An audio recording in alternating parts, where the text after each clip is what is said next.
thanks everybody for watching.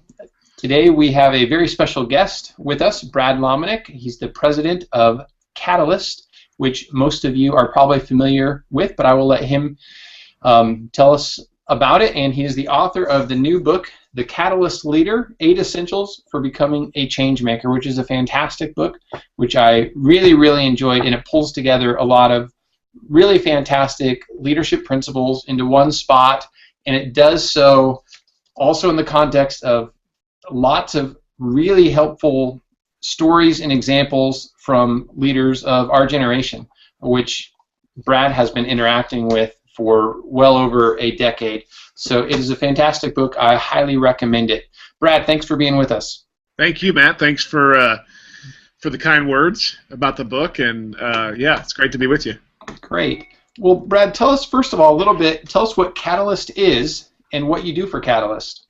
Well, I am. You said president. That's my role. So I'm sort of the key strategist and the key visionary. We're a really small team, so I'm really involved in a lot of the actual program, of the events we put on, and I have my hands in a lot of things, design and branding and those kind of things. But we are a organization that does leadership conferences, and that's really our what, the how we do that, and sort of the why we do that is really for younger leaders. That's why we started, and we came out of. If anybody's familiar with John Maxwell, John was really the person who started Catalyst, along with a number of other leaders. Excuse me, sorry. John was part of starting Catalyst, along with a number of other leaders, and we really had a heartbeat in the beginning, and still do, for younger leaders. So primarily those who are in their first season of career life, their first half of career life, and predominantly those who are not only Christian, because we are a Christian leadership movement and conference and organization, but also those who are connected to a church, and that includes everybody from church staff to lay leaders and business leaders who are part of a local congregation, and volunteers and social innovators, social activists, nonprofit leaders. So we see our role really as an opportunity to connect and inspire and equip and then release the next generation of leaders, but those really in a career place. So you're out of college, you're primarily in your first half of career life, and that's our heartbeat. So we've been doing this now for almost 14 years. We started in 2000. This will be our 14th Catalyst event in Atlanta, which is crazy. I can't believe that. It doesn't seem like it's been even 5 years, but a couple years ago we started expanding to other cities and other regional areas, and now we do a West Coast event and a Dallas event, and one days around the country. Atlanta's still sort of our flagship gathering every October, and so we'll have 13,000 leaders in attendance this year, and our place is really to bring leaders together, and primarily through conferences, and that's hopefully what we're really good at, and that's our one thing we want to be great at. Okay, so connecting and equipping leaders, especially through the conferences, and if anyone has been to a Catalyst event, it is pure leadership adrenaline. That's right. How it's described on the website, and it really is. It really is a fantastic experience. You learn great things. There's worship. You're inspired, and there's just really cool things going on too. I think I've been to a couple of them, and one of them, a guy jumped off into a short pool, right. A foot of water. Yeah. So it's just really remarkable. Seth Godin talks about the importance of being remarkable, and Catalyst is remarkable. So not only do I recommend Brad's book to everybody watching this, but I also recommend going to a Catalyst event. My favorite is Atlanta, just because that's where I've been twice. I need to go check out a Catalyst one day and Catalyst West sometime too. Those sound awesome as well. So anyway, and Catalyst Atlanta is coming up this year. It's early October. I've got a post on the site, and you can check out the website, catalystspace.org, is it? You can go to catalystconference.com or catalystspace.com. Okay. And you can find that redirects all to the main site, and then just click on events, and you can click on the Atlanta event, and you'll see all the information for that event, October 2nd through the 4th. So like 7 weeks now. It's crazy. That is crazy. And John Piper will be one of the speakers this year. I'm especially excited about that. Yeah, we're really excited. We've actually tried to get John a couple of years in a row, and his schedule wasn't working, and so this was a year that the schedule worked out, and so really excited to have him as one of our guests. And it's going to be fun. There's a lot of, as any Catalyst event, we've got a variety of speakers, variety of artists and musicians, and you can come sort of for one person that you go, oh, I want to really hear them. But the great thing is you'll probably hopefully be inspired, challenged, and equipped by lots of different people, and just the whole experience, and videos and short little snippets and that kind of stuff. Yep. Fantastic. Well, Brad, we'll dive into your book here. Again, it's called The Catalyst Leader. And let me just ask you the first and most obvious question. Why did you write this book? That's a great place to start. I just turned 40, and so I felt like part of my stewardship of being in career and in the leadership space and the seat I've gotten to sit in for the last many years, that it was time for me to be responsible to pass on some of the stuff I'd learned. And I think for all of us as leaders, we at least for me, I kind of do the off shucks. I don't know anything. I'm a practitioner. I'm not a thought leader. I'm not a voice. And I had some friends who just really challenged me on it, and they said, you know what? No, you do know some things, and you have learned some things, and you do have some things to pass on to the next generation. And you're not just the guy behind the scenes, although that is part of who you are, but you need to be diligent and a wise steward of the way God has given you opportunity and favor to sit down with a lot of great leaders, to be around great leaders, to learn a lot of things. And so I had one of those moments where it was like a real challenge of I need to get over the fact that I'm almost trying to be like too humble and too aw shucks, and it's not about me, and I don't have anything to offer, versus going, I do have something to say, and so that was part of the reason, and so it was a couple of conversations, and then there was some stuff that was brewing in me that I've been blogging about for several years, and that was also the genesis for going, oh, maybe I should talk to some people. And so because of our platform with Catalyst, I have a lot of people who are friends in the publishing world, and I talked to some really trusted friends in that world, and they said, yeah, we think that might be a good idea.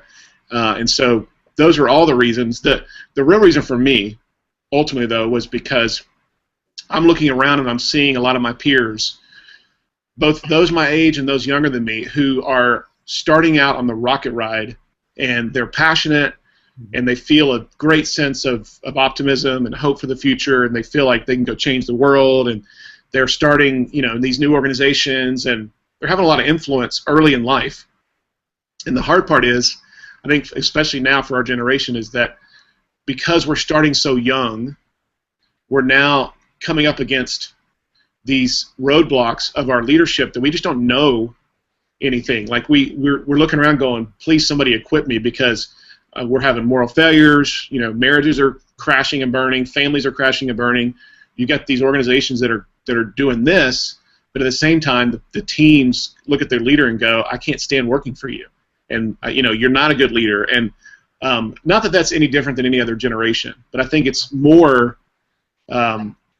it's more obvious with our generation, because so many of us are stepping into roles before we're ready. And because of that felt need, I want to help our generation finish well. The whole idea of lead well, lead now, that's kind of this phrase that I've tried to galvanize with this book, is a lot of us are leading now because we've been given opportunities, but we really need to lead well too. And the way we finish well in life and the way we run the race well is that we lead well now. And so that's the real essence of the book, is this sense of, I want my generation to finish well. I want us to do this leadership thing we're doing great. And 30 or 40, 50 years down the road, we can look back and go, okay, we took the baton that was given to us, and we ran the race well. Now it's time for us to hand off. So that's good. Yeah.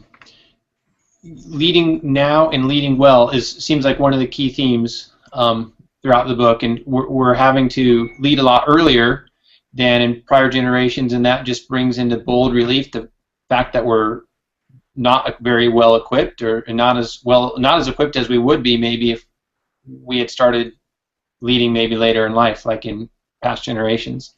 Yeah, I can really relate to that because I had a leadership role very early in my 20s, and I didn't even know I was a leader. Right. You weren't even calling yourself that yet. Yeah. Yeah. And it really would have been helpful to have something like your book to say, yeah, you're leading, and here's what you need to do. I had no idea what to do, and I just did what came naturally, and some of that was good, but some of it wasn't. I had to learn a lot of things the hard way. Yeah. Would have been good to have some equipping.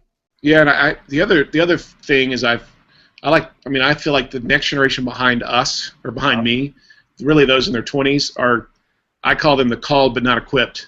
And that sense that they're passionate and they want to change the world, but they just haven't been equipped yet. They're called but they're not equipped, and we've got to help them. I feel like I've got to help them, and we have to have this model in the church and in leadership and in the Christian community that says we're going to take the next generation. We're gonna give them opportunities to learn, and we're gonna put them into places where they can be equipped, because it's our responsibility, and it's nobody's fault.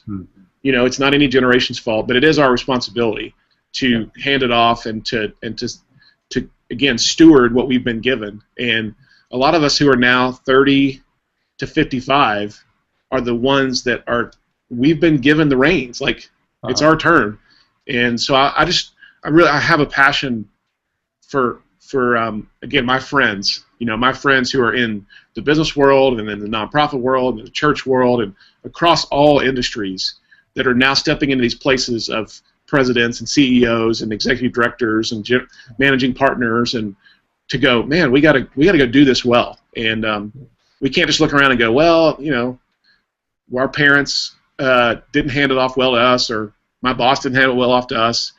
It doesn't matter. It's still our responsibility. That's excellent. What do you mean by catalyst leader? What is a catalyst leader?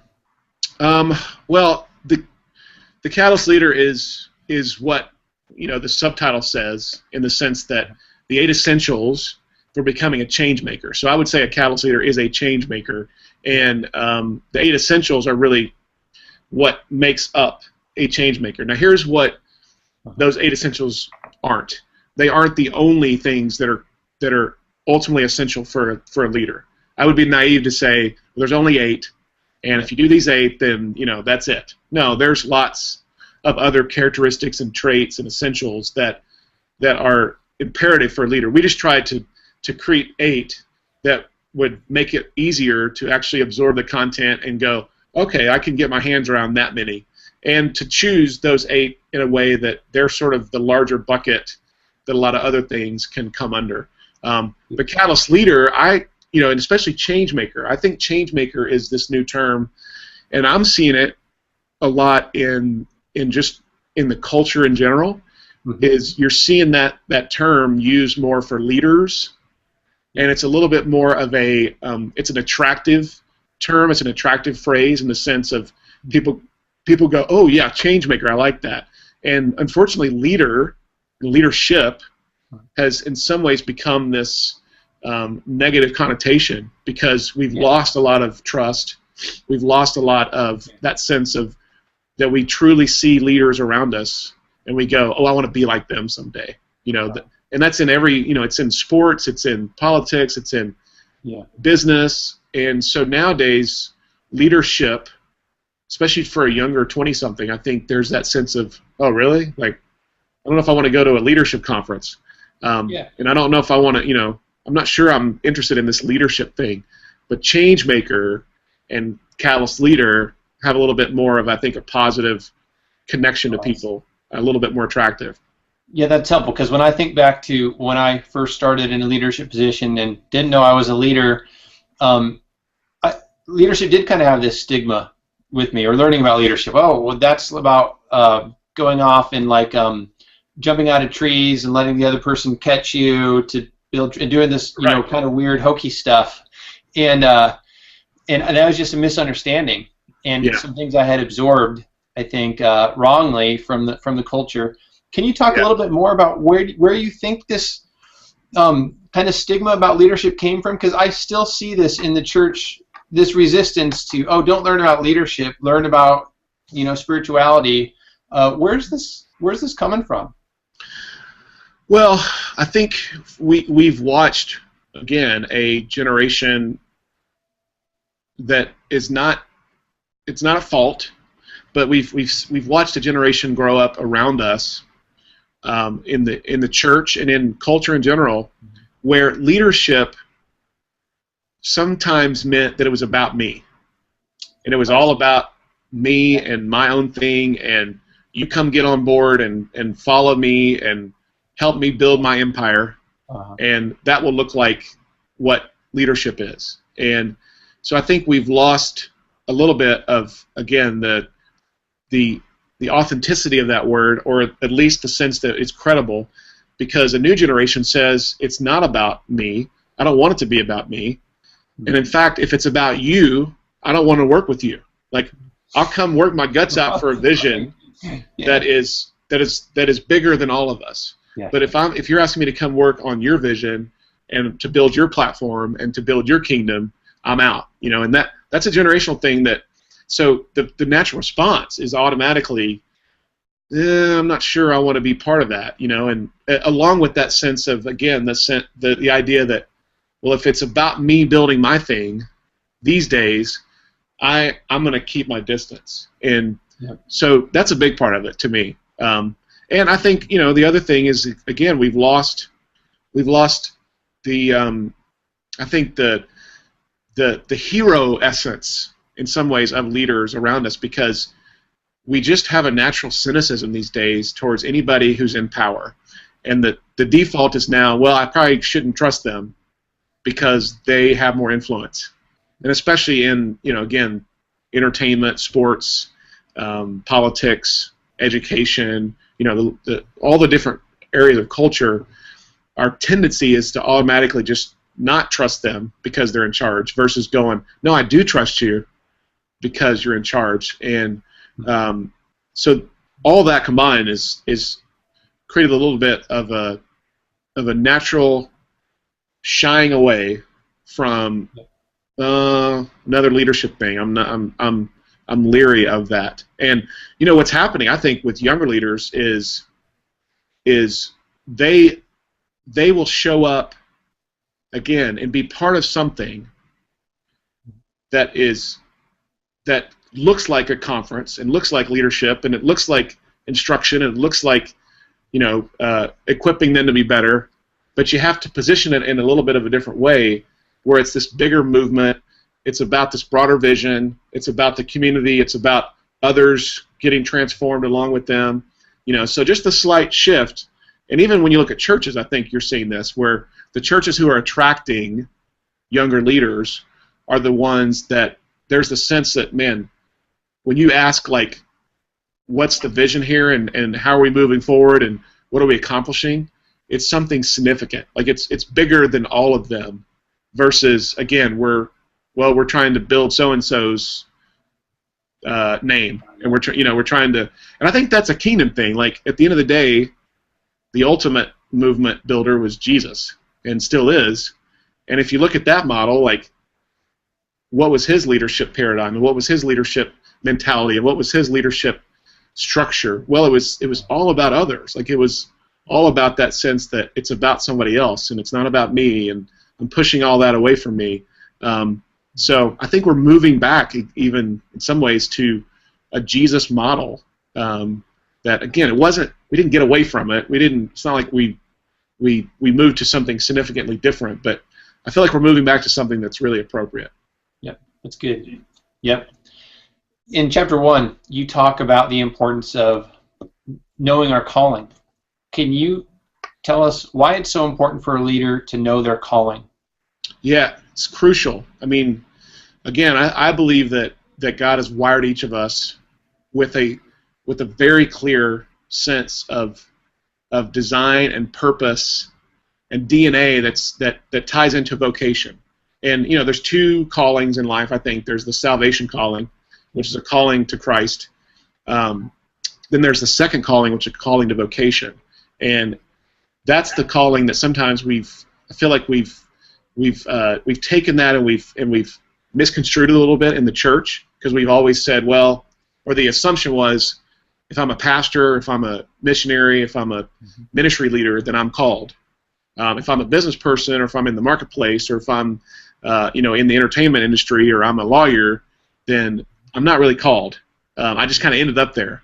And the ultimate expression of my calling is in the kingdom work and the sacred secular divide, and that I'm a second-class citizen because I might have ended up in the marketplace. And that's just not true. I don't see that anywhere in Scripture. And so trying to release people, especially leaders in any sector, and releasing them to say, your calling matters, and you are significant, and there's something that God wants you to do that you've been purposed for. I think that's a message, again, that leaders need to hear, but it's also really resonating with the next generation, because they're looking at things and going, I want my life to holistically matter. Whereas my parents and sort of the generation that's now aging out, and especially those before that, when they thought about jobs, when they thought about vocation, they might have done something for 40 years that they hated. And it was always sort of looked at as a means to an end. So if I work in a factory, man, I might not be. If you said to them, "Are you called to it?" they would go, "What are you talking about? I just got a job so I could get a paycheck, so I could go live out my purpose." Yeah. In other areas. And I think there's a sense of, no, like, God's designed us in a way that all should work together. And so what I would say the definition of calling is the place where strengths and passions intersect. So you've been wired with strengths that God has designed you with, hardwired you with. He's given you passions to go pursue. And if you can find that place where those two intersect, where those collide, that's where calling is, and that's where the essence of it is. And I've talked to a lot of young leaders, especially in their 20s, and they go, Brad, I'm not there yet. And and I would say it's okay. Like, not everybody gets there, but what you want to always look is to get there at some point. And sometimes we're stuck in a vocation that really doesn't live out that intersection. And that's part of working through that. But at the end of the day, if we can release leaders to say, man, in every industry, there are leaders who are following Jesus that are truly living out their calling. I think we'd have a revolution of the church on our hands, and the church really needs to lead on this too. I feel like the pastors need to stand up in front of their congregations and say, you know what, for too long I have not given you a sense of freedom to go and pursue your calling, and we want to do that as a congregation and as a church. And I think the people in the pews would go, oh my gosh, thank you for finally like releasing me and allowing me to feel freedom and to feel a sense of purpose to go out and do what I'm doing and feel like that God's wired me to do it. That's fantastic and really, really helpful. One of the other essentials you talk about is authenticity. Yeah. Can you tell us a bit, what is authenticity and why is it so important? Oh, man. Well, I mean, everybody I know wants to be around people that they can trust, and they want to be around people that they know who they are. You know what I mean? Like they feel like that they can see through them, and that they can see into the inner beings of who they are, and every fiber of that they can trust. And there's just too many of us, especially today, especially with social media and with all the ways we can create these fake facades of who we are, that we're living behind these false personas of ourselves. And I know this, that again, when I look at the next generation of leaders and I look at the next wave, authenticity is crucial. Like, it's not a it's not something you can just choose and go, well, maybe I will, maybe I won't. It's an obligation. Like if you're not authentic as a leader today, you're going to have a hard time having any credibility with any young leader. And this has changed. So used to, the notion was if you're a leader and you have influence and you're over something, the only time you really allow somebody to see you mess up or see your weaknesses or to reveal something about you that nobody else knows is when you're found out. Like the times when somebody discovers that and you have to fess up and, oh guys, sorry, I screwed up and I didn't tell you this. I would say again today just the opposite. Like lead with your weaknesses. Lead with saying to your leaders on your team and those younger especially, hey, there's some things I'm really not good at. And there's some things that you're going to find in me that I'm not necessarily proud of and I'm working on. And you're giving permission for others to do that, but you're also saying, I want you to know who I truly am. And if you do that as a leader, you will gain so much credibility and influence with your team. Again, used to it was like, oh, don't ever talk about that, because the only way they need to know that is if somebody really just finds that out. But I just think there's too many of us who we're hiding behind stuff. And we're not willing to talk about things that we should, and that also will give others around us permission to go, oh, okay, well, if Brad's willing to say that about himself, and he's willing to be real, and he's willing to, to fess up to stuff, then I should too. And we have to lead again with this in the church. Like the church should be the most authentic place in the world. Like Christians should be more authentic and more vulnerable and more real and more approachable and human and honest and all those things way more than anybody else. And too many times we're seen as the fakes and the hypocrites or fill in the blank. So it's really, really important, and it's really important to your leadership. It's not just important as a follower of Jesus. Like it's important to who you are as a leader. You'll gain way more credibility if you lead with authenticity first. That's good. That's helpful. Now you also have a chapter on excellence, which is another one of the essentials. Can the importance of authenticity and the need for excellence ever be in tension with one another? Yeah. What do we do when that happens? Yeah, definitely. I mean, part of the thing always with excellence is that you feel this pressure, and you feel this sense that the standard I've set is the best in the world.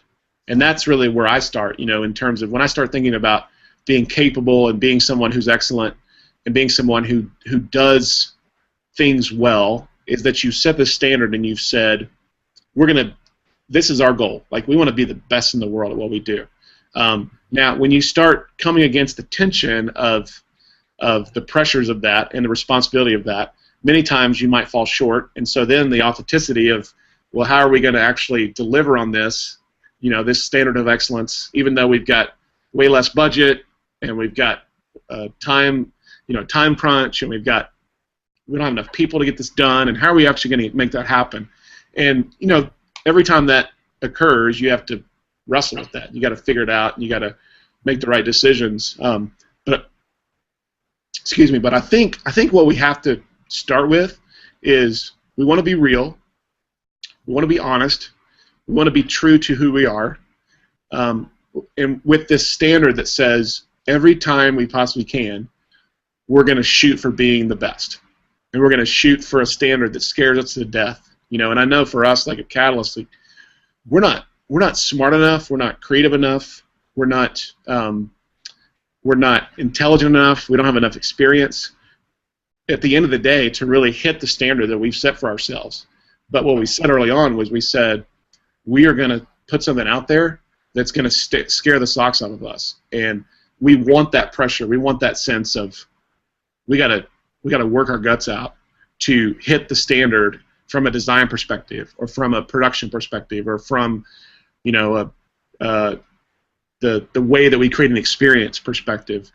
At the same time, knowing that if we screw something up, we don't deliver on that, then the first thing we should probably do is admit it and say, hey guys, like, we tried, we worked really hard, and we just didn't do it. And it's okay. Like, we messed up, and I think if we have a standard that's here, but yet we lead with that posture that says we're willing to talk about it and be real and honest about it, that's a really good posture to have, in terms of how you live out that tension. Yep, that's good. That's super helpful. Can you tell us a little bit about the importance of humility in leadership? Yeah, I mean, I don't know. I know a lot of leaders who aren't humble. I don't know any leader or any person who likes to work for a leader who's not humble. I've never met somebody when I said, would you rather work for a humble leader or for an arrogant leader? And everybody says humble all day long, but I know a lot of arrogant leaders, and most of the time they're not arrogant because they set out to be arrogant. They're arrogant because they've over time allowed it to just creep, and they probably had some success, they probably had some impact, they probably did something that was significant, they probably have people around them who won't tell them the truth. They probably have a system that's being slowly built around them. They probably protect themselves from the real voices. They're putting people around them that are protectors, even though they're seen as close friends. You start all that stuff starts to creep in, and I don't think anybody sets out to get to the point where one of their friends or one of the people around them would say, "You're arrogant. You need to change who you are because you're an arrogant leader." So it's a solvable issue really quick. So the first thing, if you sense either that you are not humble, or if people around you that you work with or around or for are struggling with humility, the first thing that somebody needs is they need a reality check. And the best people to give reality checks are the ones that are close to you. And I've had times for me in my own leadership where I felt the responsibility to go to somebody who I was working with or for and say, "Hey, we need to talk about your humility because it's out of control on the wrong side." I've also had people come to me and say, "Hey, bro, we need to talk about your humility because it's gone out of control on the wrong side." By the way, that's one of the things I really like about your book. I mean, just that you're willing to share about your own leadership struggles and missteps that you've made, and I also enjoy seeing how you corrected them, whether it's apologizing to the staff or whatever. So anyway, I appreciate that. And I'm still making mistakes, every day. I mean, truly, way more than I should be. And I think even somebody the other day said, "Brad, I told them about some things I was not doing well as a leader," and they're like, "Dude, you wrote a leadership book." Well, that doesn't make me an expert. I mean, I'm still struggling just like everybody else to try to get better and to try daily to work on the things that I'm not good at. Because most of us as leaders, we're probably ambitious, we're probably forward-thinking, we probably lean into confidence a whole lot in terms of when we have an idea, we think it's good, and so we naturally sort of fight against this sense of being humble. But the biggest thing is have people around you who will tell you what you don't want to hear. Because if you don't have that, then all you're doing, again, is you're just creating the system that says it's all about me, and I'm going to raise up these false glass walls that everybody around me is talking about it, but nobody's willing to address me. And, I know for my own leadership, I want that. I want people speaking into me. And sometimes it's a hard conversation, but we have to have that. And the other thing I would say about this, Matt, is for those of us who again are confident, I tell people, I tell myself, be arrogant about those around you. If you're gonna be arrogant as a leader, if you're gonna be overly confident, and you need to let your ego leak, let it leak out the sides. And Bob Goff told me that. He gave me that lesson one time. He said, "Brad, the way you can help yourself deal with humility and be a humble leader is just talk about those around you. Like, talk about your team all the time. Don't talk about yourself, but just talk about your team, and just brag on them constantly. Brag on your family. Brag on your team. Brag on your friends. Don't brag on yourself. Let it leak out to the sides. That was really helpful advice for me, because I had a tendency to be like overly confident about things that were in my world, and so focus on everybody except yourself. That's really good. That's really helpful. Okay, here's a big tension we all face. Endless to-do lists, extreme deadlines, feeling like we're under a pile a lot. How do you, in the midst of that, make sure you still come up and connect with your team and continue casting vision, even though you feel this great amount of stress from this super long to-do list? How do you make sure you carve out time to actually lead and not be distracted by the, most of the time, very good need to get things done individually as well? It's really hard.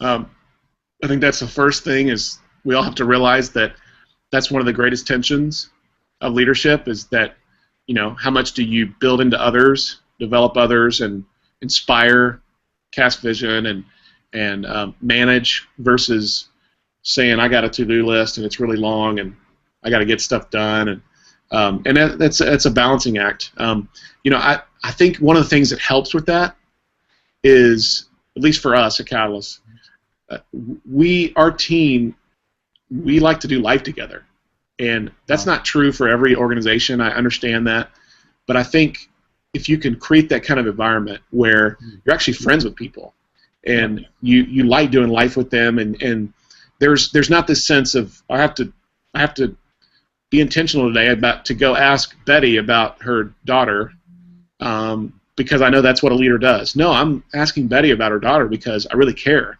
because she's a friend, and because, you know, we're moving in the same direction in terms of life. So that's the first thing, is try to, if you're the leader, try to hire people and have people around you who are friends, and create an environment within your culture that says we're gonna create a friendly environment that feels like family, and I think that will inspire you as the leader. When your to-do list is really long, it'll give you a little bit more motivation to actually want to hang out with your team and want to, you know, have fun with your team. Like, our thing here at Catalyst is work hard, play hard, and we try to live that out as much as we can. Like, that sense that when we're here and when we're working our guts out, and we're working hard, and we're being great at what we do. And when we play, whether it's here or it's somewhere else, then we're playing really hard. And that environment is I think, something for us that it's not only good, but it's also attractive to younger leaders, because they want to be in an environment that's family. They don't want to see segregation of work life and home life and spiritual life and, you know, social life. It's like all woven in together. And when we can stir that pot and create and give them all those kind of opportunities within their job environment, it's a lot more of an attractive culture that, you know, they'll come and go, man, I love being here. And it doesn't feel like you gotta like constantly be inspiring people, because the environment and the culture is more inspiring. So they're not like waiting on the ego biscuit every day from the leader. You know, they're feeling like, hey, we're all family, we're all moving in the same direction, and we all care about each other. And so culture drives that just as much as the leader walking around and, you know, saying hi to somebody, or, you know, what encouragement, that kind of stuff. Yep, that's fantastic. That is super helpful, and I agree totally.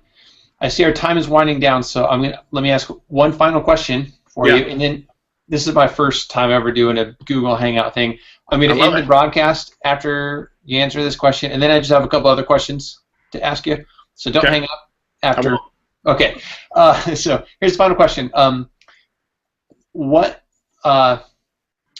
you had just one final piece of leadership advice to give to the readers of my blog, what would it be? Wow. That's a great question. If I have to choose one, man, that's a really hard question.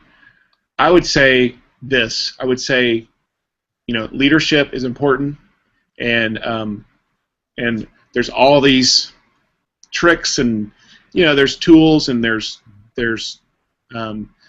ways that we can be better leaders.